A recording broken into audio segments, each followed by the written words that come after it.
Sorry, I advanced the slides too. I did not mean to do that. Okay.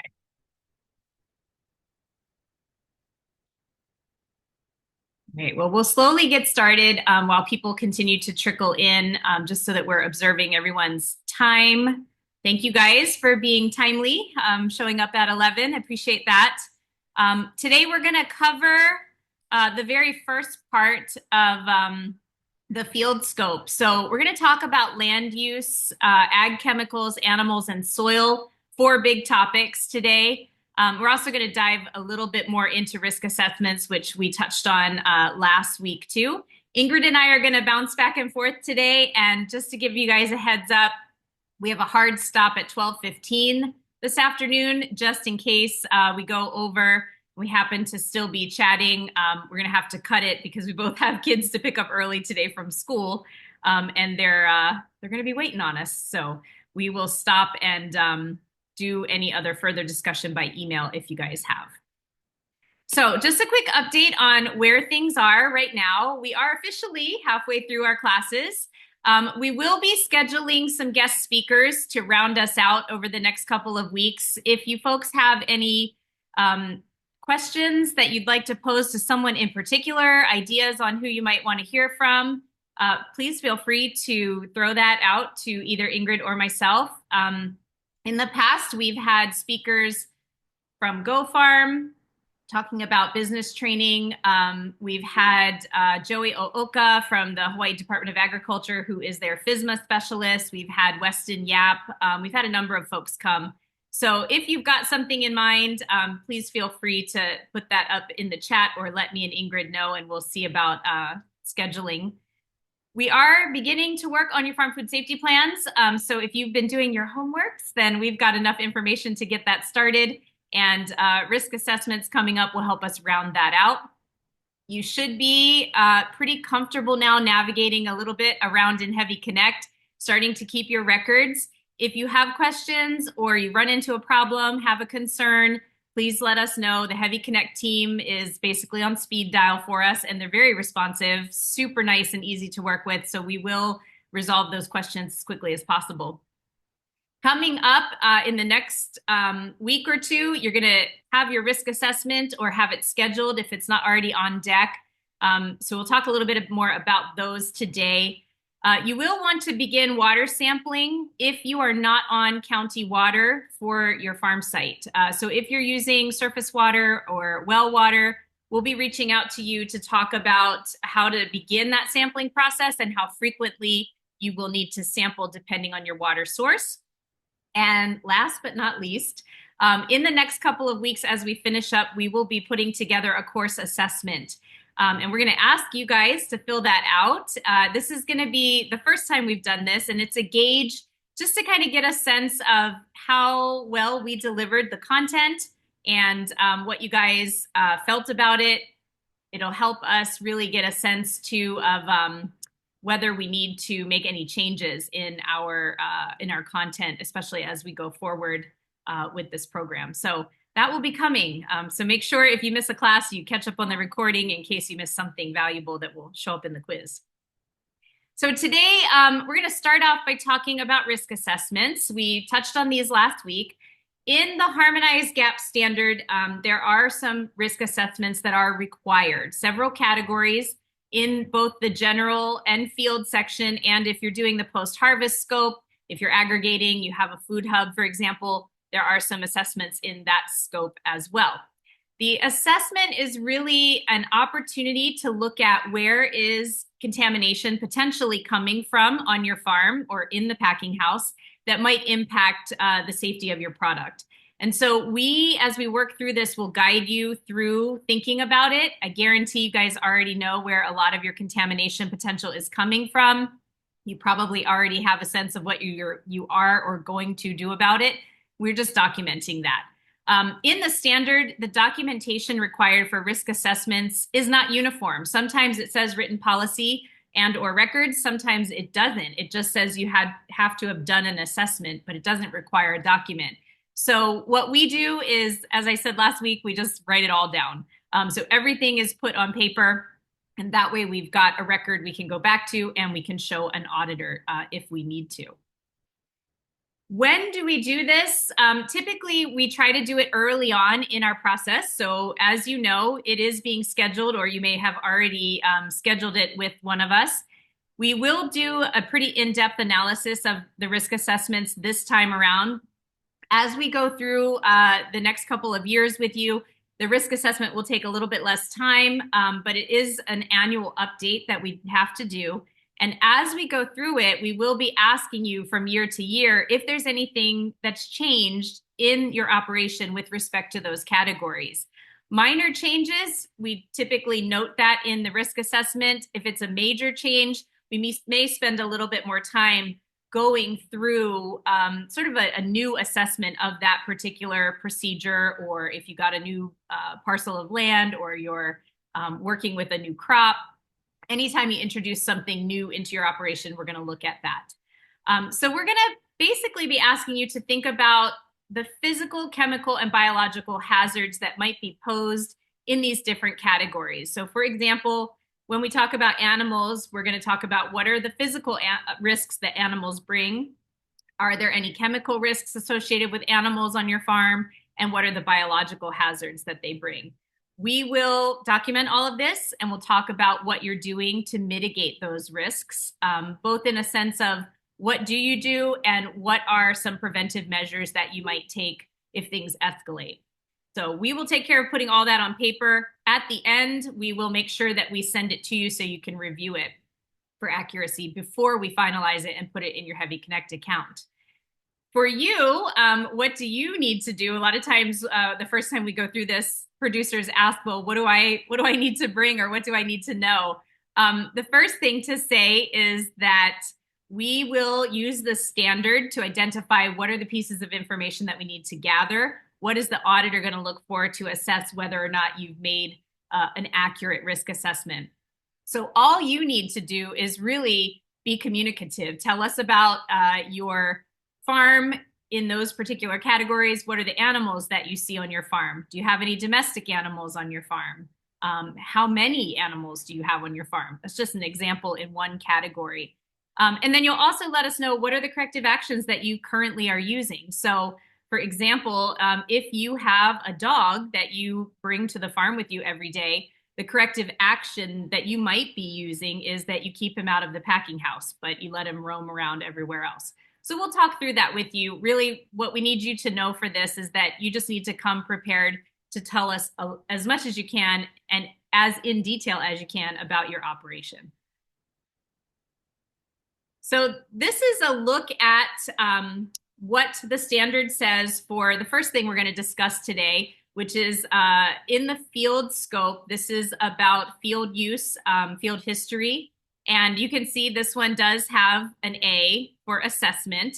And again, it doesn't say anything about a written policy here, but we do, again, we write this down. So one of the things that we'll be going over with you when we start working with you on your risk assessment is your land use history. And that means basically, what was your land used for in the past? Is there anything that occurred during that use that might be posing a risk to your crop or to your operation now? And so this could be anything from there's a lot of old drip tape buried in my farm, to there's old vehicles on my property, to maybe I don't think there's any risks from my from historical use of my land. So kind of think about that when we get to your risk assessment. You kind of want to think about what has your land been used for, what's around you. We're also going to talk about adjacent land use. So what are your neighbors doing? Is there anything there that might pose a risk? Things like that. This just gives you a sense of what that first little bit will be. And then after we talk about land use, we're going to move into ag chemicals. This one will probably take a little bit longer.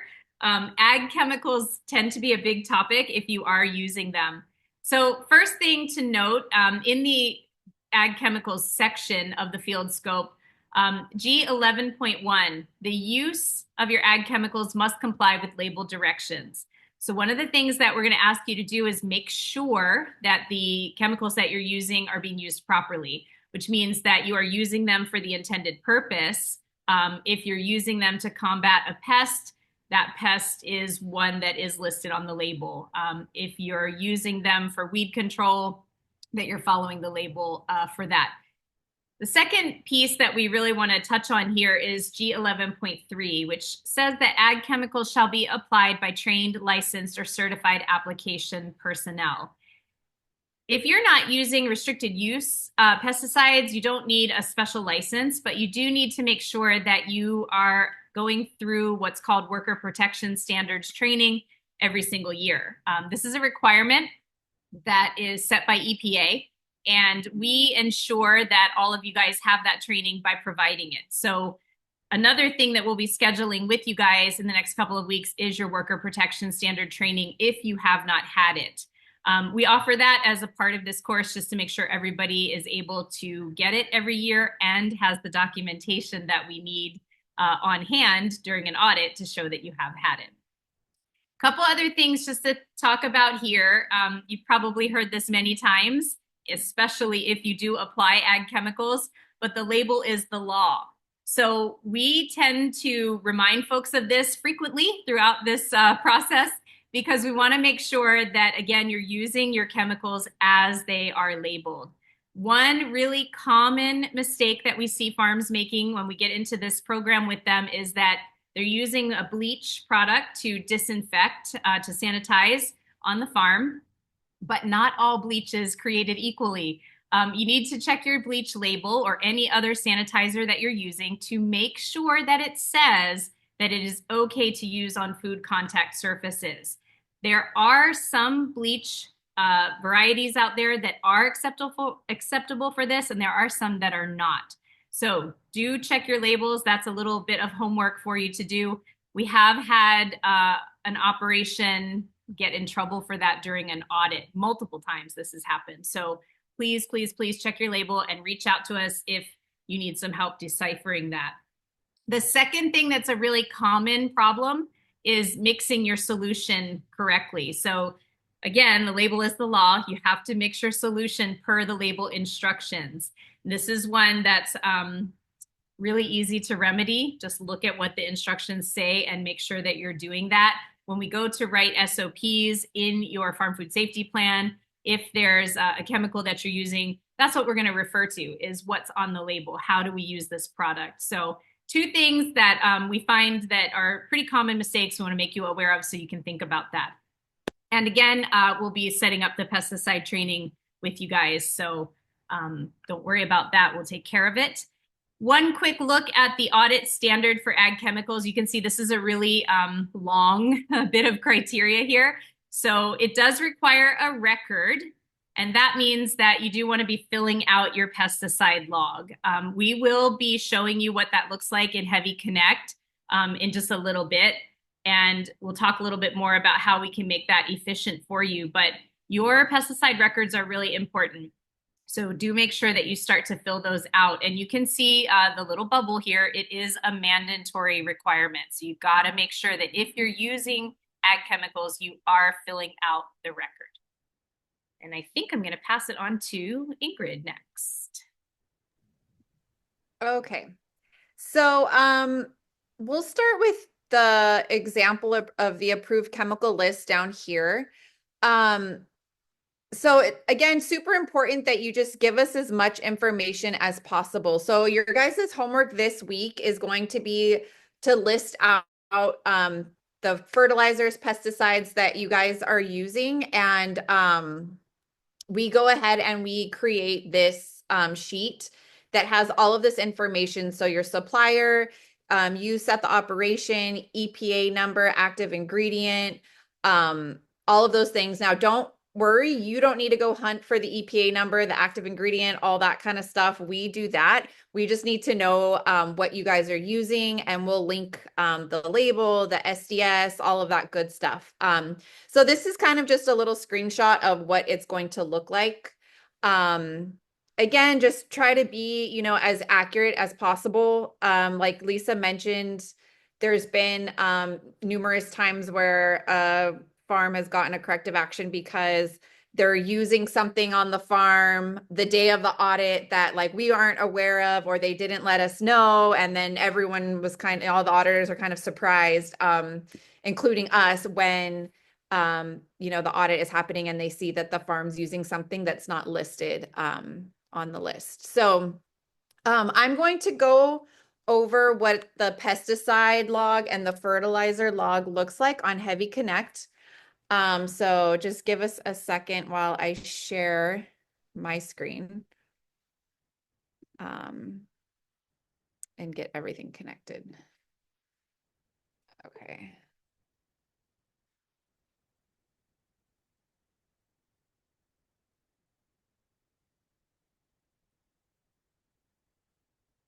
Okay, can everybody see that?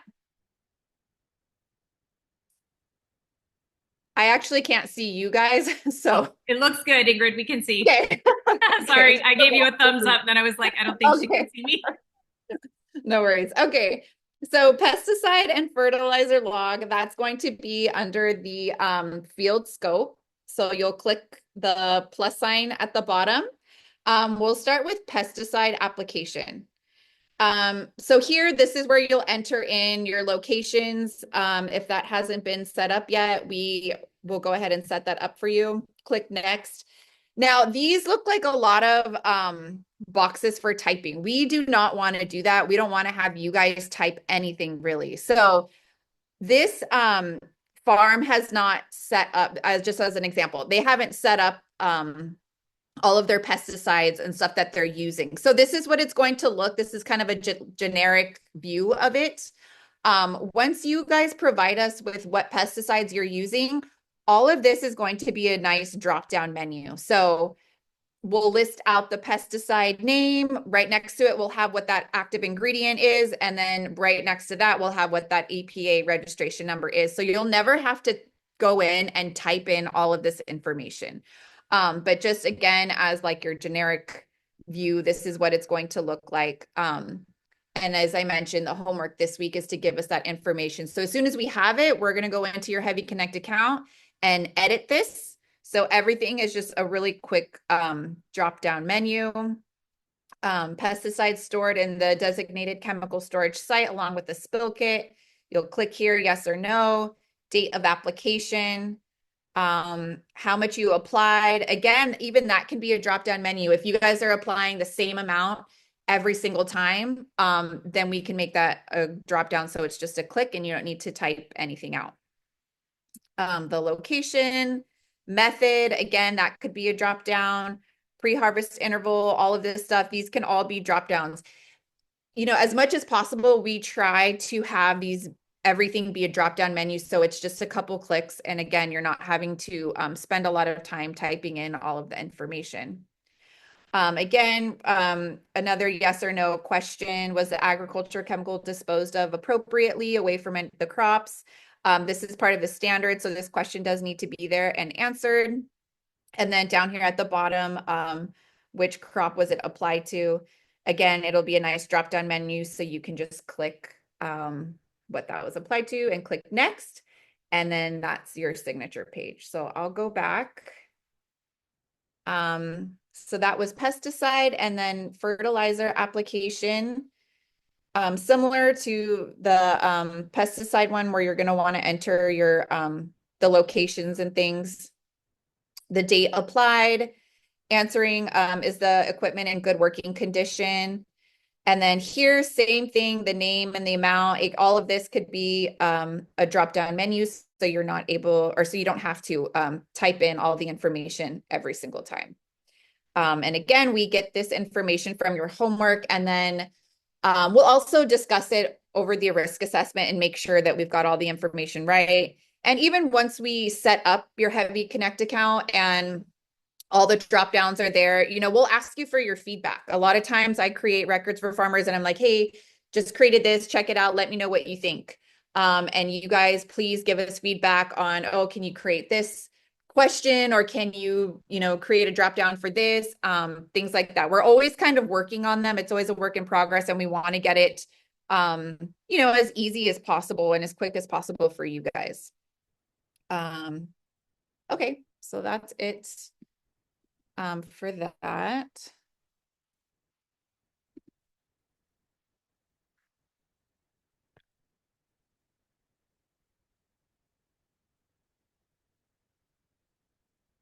Okay.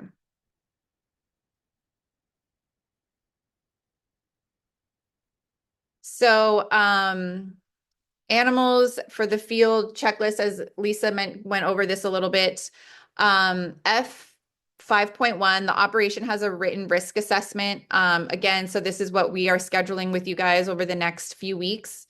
And we'll talk about what animals you guys have, what you see, if they're domesticated or not. And this is an assessment and it is mandatory. F 5.2, this is monitoring. This should be done regularly and noted on your harvest log or daily gap. If you guys have noticed, there is a question on the daily gap log asking if there's evidence of animals. And if animal activity or evidence is seen, this is recorded on your dangerous incident log. So you'll just basically say, this is what I found and this is what I did. So in your farm plan too, we'll list if you do find, feces or something on a crop, what did you do with it? And what perimeter around that crop did you pull out and discard?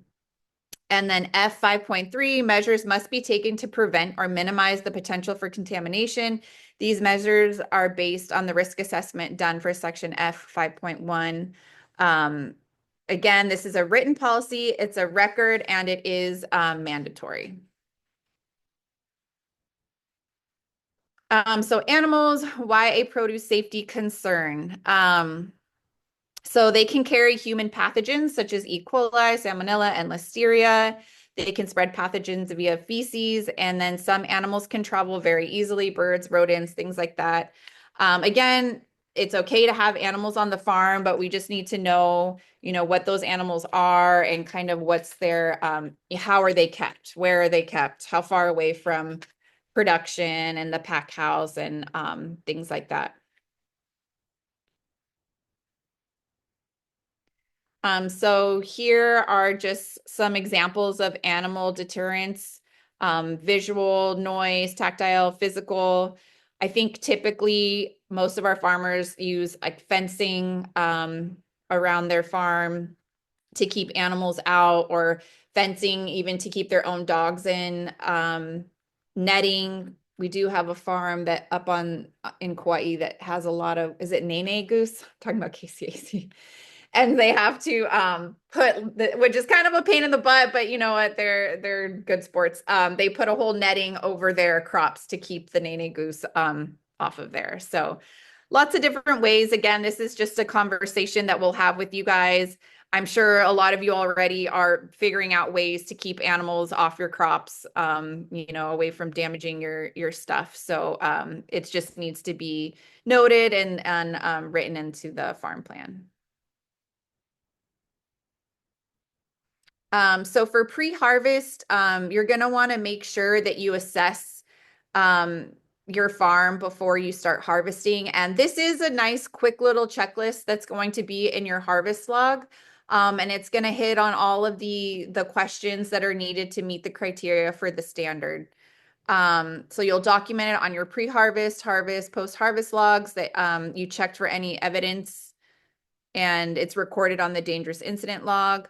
For domesticated animals, we suggest if you do have, farm dogs, which I think most of the farmers do, to be put away during harvest. Like maybe you have them in a gated area or they go in the house or whatever it may be, while the harvest procedures are happening.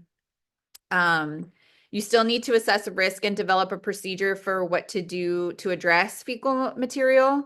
Again, so I mentioned earlier, if you do find poop on a crop, what are you going to do with it? How are you going to dispose of it? Just basic information like that. We'll put that onto your farm plan. And it's also, not recommended to allow visitors to bring their pets to your farm, both for liability and just food safety reasons. I've been to a farm and this guy's got really wild dogs and and he doesn't really have much control over them. And so in situations like that, you're definitely going to want to, put your animals away during when the crop is out and being harvested and washed, things like that. Again, I think pretty, basic information that I'm sure most of you are doing. Okay, so if a farm has a cat and the cat is not restricted from roaming, um, what risks are associated with the cat and what measures might be taken to prevent contamination? So does anybody want to share what risks might be associated with a free roaming cat? It could get waste or fur on the crops or on the harvest totes or something like that. Yeah, exactly. Yeah, they can crawl up onto like your clean and sanitized table and then they've dropped their fur and then you're going to put your crop right on there. So there's contamination right there. Good. And then what might be a way to mitigate that to prevent that from happening?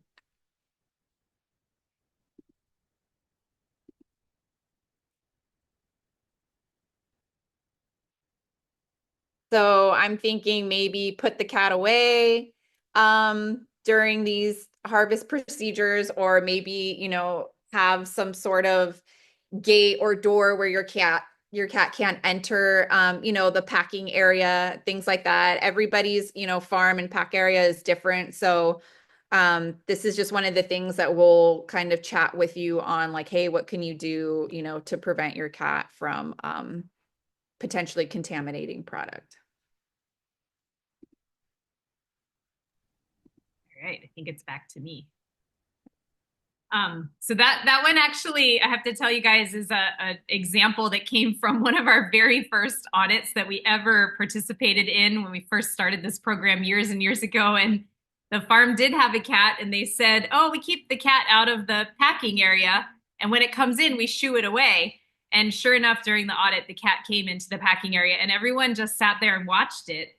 And so the auditor was like, "Well, there's an example of something that's written in your plan and that you should be doing." So sometimes the simplest thing is the easiest. Shoo it away or just re-clean the table. Those can be mitigation measures. That was a good learning experience for, I think, all of us. So I'm going to talk a little bit about soil amendments.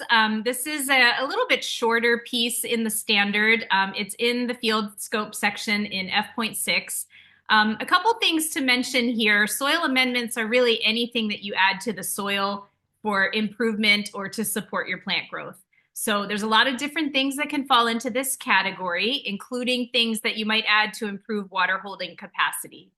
The things that we are most concerned about with soil amendments are biological soil amendments. So things that are of animal origin, manure, of course, that is the first one that comes to everyone's mind, but also things like blood meal, feather meal, things like that you might be adding, fish meal, etc. In the standard, so we are going to make a list of your fertilizers or soil amendments, but the standard also is going to ask that we create a list of any alternative growing media that you might be using. This is new. It just came into the standard, I think, last year. An alternative growing media is defined, at least in the standard, as any soilless growing media or substrate that is not of animal origin. So this might be things like perlite, if you have pebbles like aquaponics, coconut fiber, maybe something you're using for a seed starting mix that doesn't have soil in it. I think sunshine mix is a good example of that. We just need to know if these things are in your operation, if you're using them, so that we can put them on the list. There isn't anything else that we need to do with those other than identify that they're there and note how you're storing them. And you would want to mention that in your risk assessment so that we can talk about how are they being stored? Do they pose any kind of risk? Of course, the biological soil amendments can pose a risk. Any soil amendment could potentially be risky if you're not using it properly. So just keeping that in mind. When we talk about risks, when we're talking about amendments, we're really going to think about what are you using? What are the crops that you're putting them on? When are you adding them? So that can be really important, especially if it's something like manure or any other amendment that's biological in origin. How are they being applied? So something that you're spreading on the surface might be less risky than something that you're putting through your drip system. How much are you putting on, and then how often? So for example, something that you might be applying to your fields pre-plant to provide some nutrients before you go in there potentially is going to be less risky to your crop than something that you're applying in the middle of your crop cycle. So things that we think about in particular when we're talking about soil amendments, the microbial risk, of course, if we're talking about compost, especially if it's partially treated or untreated, but also excessive application can be a problem that can lead to runoff and other issues. And then, of course, as with any chemical, there's risks associated with us when we don't wear proper PPE, maybe the wind is blowing, you get something in your eye. Those are all examples of potential health hazards. I'm going to take a minute just to talk briefly about manure in particular, because this comes up a lot. This is the big one that we're going to be concerned about. If your operation is using manure, especially if it has not been treated, we want to really dive into that and understand how you're using it, where you're using it, what's the equipment you're using it with. All these questions start to come up. So this also includes teas. So if you're using a compost tea, manure teas, things like that, those are considered biological components of animal origin, even like tea that comes from vermicast or vermicomposting. So the things that we're going to be asking you about, if you're using them, please speak up. It's going to be bone and blood meal, feather meal, fish emulsion, any manure products. If you're using manure that's fully treated, that's great. We're going to need to see, though, some kind of label or record that shows that it has been treated and assessed to be clean. We definitely touch on table waste. A lot of people like to compost, and we want to make sure that if you're putting any of your kitchen scraps or kitchen scraps from somewhere else into that, you are using a validated process to ensure that it gets hot enough to kill anything, because that table waste might be contaminated. Can I ask a question? Sure. What do you mean by treated for the compost? Do you just mean like composted for a period of time? Yeah, so if you're Or for the using, manure, sorry. yeah, it has to reach a certain temperature for a certain amount of time if you're doing it yourself. Or getting it from someone who's using that method. It just needs to be scientifically validated method that they're using. Does that make sense? Yeah. Okay. Yeah. And if you are doing it yourself, that's totally fine. It does introduce a whole nother set of record keeping, of course, but definitely is workable. Untreated human waste obviously is a no-no. We have to mention it, but that's not acceptable. Biosolids, which is treated human waste, they may be used pending certain requirements are met. If anyone is using that, we can go into that with you individually. That hasn't come up at all for us yet, so it's not something that we spend a lot of time in class on. So the composting as a treatment, a couple things to note here. It is mentioned specifically in FSMA, and there's the definition. You can read it, but the most important thing to note there is the designated period of time, 3 days at a designated temperature, so it must reach at least 131 degrees Fahrenheit. So making sure that you are using a validated process, you have records showing that you're taking temperatures and that the pile is reaching the proper temperature over the proper amount of time is really, really important. We will load that information into your Heavy Connect binder if you are doing that. So we'll just want to have some kind of documentation that you're using this method. This is what you're using, what you're following. And we'll put that in so that if the auditor does have a question, here's the method that you're using. It's scientifically validated. Everything is backed up. So we just like to make sure that everyone is aware of this. Composting is something that's pretty common in Hawaii for lots of reasons. So definitely be sure to mention it in your risk assessment if it does come up, if it is something that you're doing, because we do want to make sure that we're not, like Ingrid said, surprised at your audit, like, oh, we didn't know this was happening. Excessive application, again, we mentioned this, it does lead to a lot of problems, not the least of which is the fact that it's a waste of money. So again, going back to at the beginning, we talked about ag chemicals and the importance of reading the label. This is another reason why you want to make sure that you're only applying what you need to and not over that. And of course, you know, in Hawaii, we have pretty steep slopes and short runs. We want to make sure that this stuff isn't washing off into our nearshore reefs and impacting our water quality. And again, chemical hazards can be applied to anything, pesticide or not, even if it's something that you might consider just a nutrient amendment. Food safety risks, if you're not applying it properly, you could have residue on your crop or on your products. And there are, of course, hazards as we're applying them. Again, windy, getting something on your skin that you don't wash off right away. So those are important things to note. We also want to make sure that everything is stored properly. This is something that the auditor will look at when they come to the farm. They're going to want to see your storage. And so the more organized it is, the neater that it is, things are put in the proper place, ideally locked. If you have a Rubbermaid storage container or some other way to lock that up, that's great. But again, the neater, the more organized it is, the less red flags it raises. And then back to one of our favorite topics, hand washing. So this is really important. We always think about hand washing, of course, when we're handling things like crops, when we've gotten dirty, but also want to make sure that you're thinking about this with respect to applications. Certainly a pesticide application, but also your soil amendments. Make sure that you're washing hands. If you need to put on protective clothing, if that's a normal part of your process, you're going to want to let us know that too, because we do want to add that into your farm plan. So if you wear coveralls or an apron, those are important pieces to note. Of course, you want to make sure that you have your records, that you're keeping up to date on those. So if you tell us, yeah, I apply fertilizer at this frequency every couple of months, we're going to expect to see that number of records that also corresponds to what you told us. If you're composting, important stuff to record. We kind of went over that already, but we will talk about that with you in more detail individually. If you're purchasing treated stuff, take a picture of the label.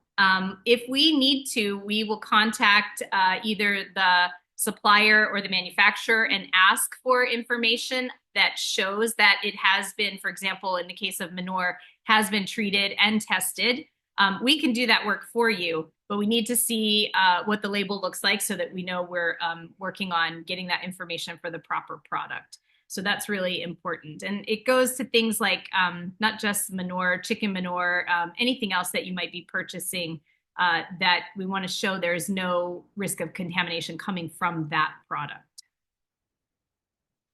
And I think I'm going to pass it on to Ingrid in just a few slides. So a couple more things to talk about, tools and machinery.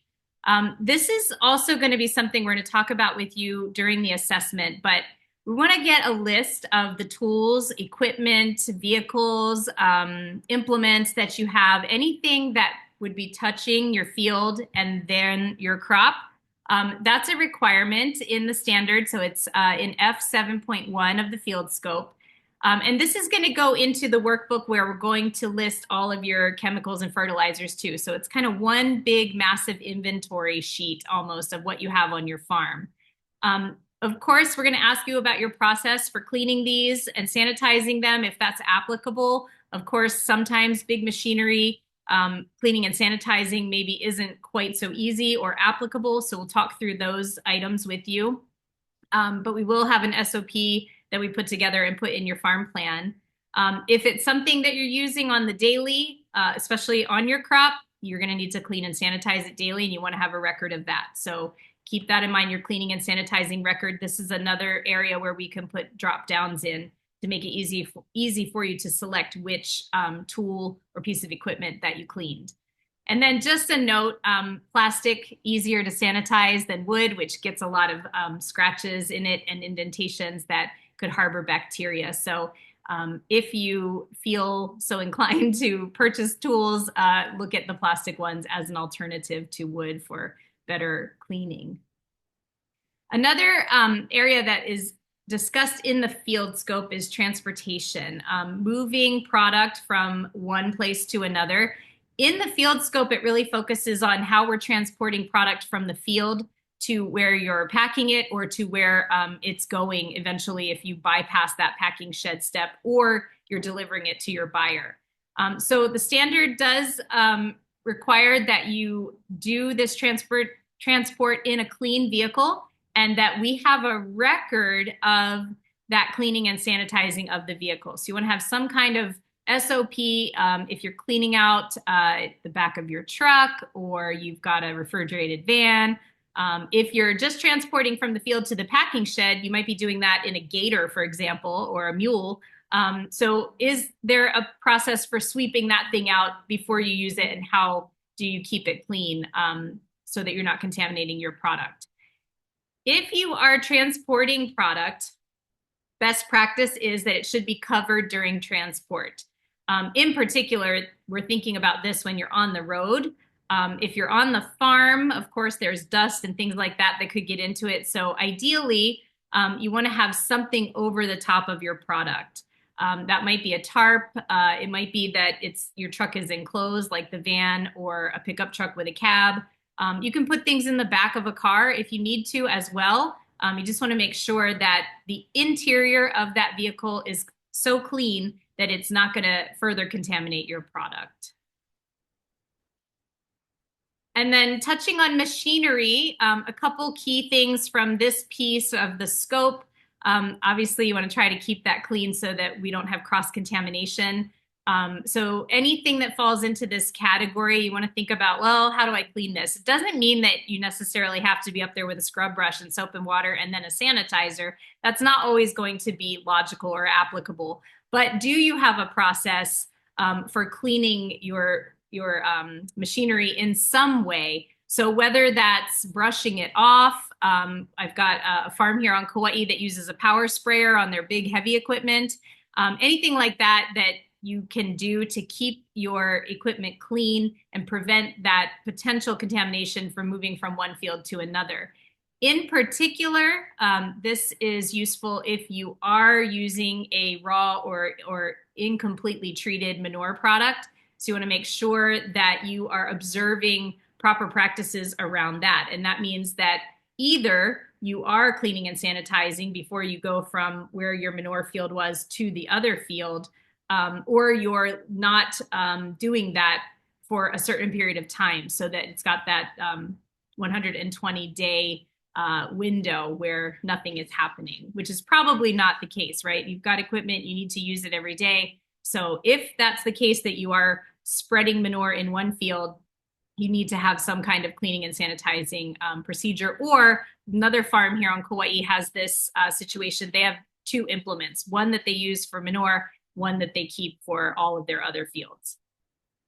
And then the last thing to note here, because this is a common one, if you have machinery or vehicles with lights on them or headlights on them, ideally they are covered in some way.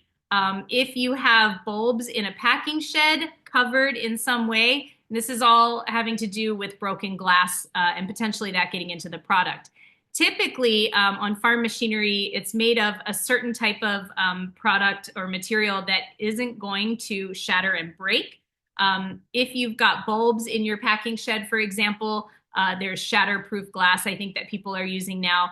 And that's something that we can easily look up and find a record of, even if you don't have, for example, the receipt from purchasing it anymore. If you tell us what it is, we can look that up and have that document in case the auditor does ask about that. One other mitigation measure with respect to that is just to keep your tables, if you're in a packing shed, for example, not right underneath the lights. So if you can't cover them or you can't pull something across it to protect it, or it's not made of that shatterproof glass, then you want to make a different adjustment.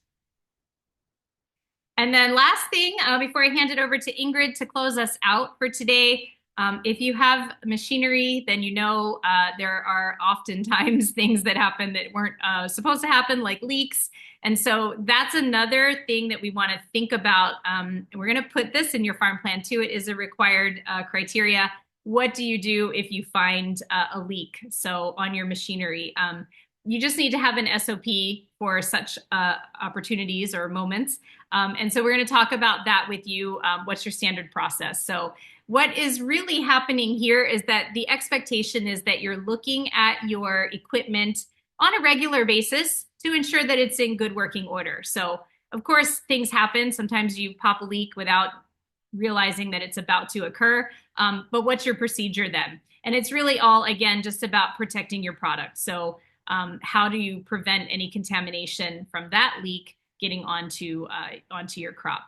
Another area that we'll mention with respect to spills and leaks is if you have a rented or a porta potty, rented or not, if that were to spill or get knocked over or blown over by the wind, what is the procedure for cleaning that up as well? And how are you going to protect your product from that type of situation? So leaking things, spills, those are all things that we're going to think about and talk with you about, well, how would you fix this? And again, you probably already have a plan. So we're just looking at that to document it. And I'm going to pass it to Ingrid. All right. So coming up for this week for homework is a Google form, and you'll type in your chemical list. So again, like as I mentioned earlier, the pesticides and fertilizers that you're using, and then we will start to form that approved ag chemicals list. There's also going to be a question on your list of equipment and tools and vehicles, things like that. Again, we're going to grab that information and put it into your master document. And your master document is kind of your one-stop shop. It's going to have, like Lisa mentioned, it's kind of an inventory of your farm, chemicals and things that you've got on your farm, tools, some SOPs, things like that. And this can be discussed again during your risk assessment when you're having that meeting with your farm lead from North Shore EVP. If applicable, obtain a septic system maintenance record. So if you've got a septic system, if you have any records on that, when it was installed or last time it was pumped, things like that, that's good to have on hand. And if you have not heard from your North Shore EVP farm lead, they will be contacting you soon to schedule that risk assessment in the next few weeks, as well as the WPS training. So just kind of keep an eye out for that. And that's it. Not too bad. Any questions or concerns?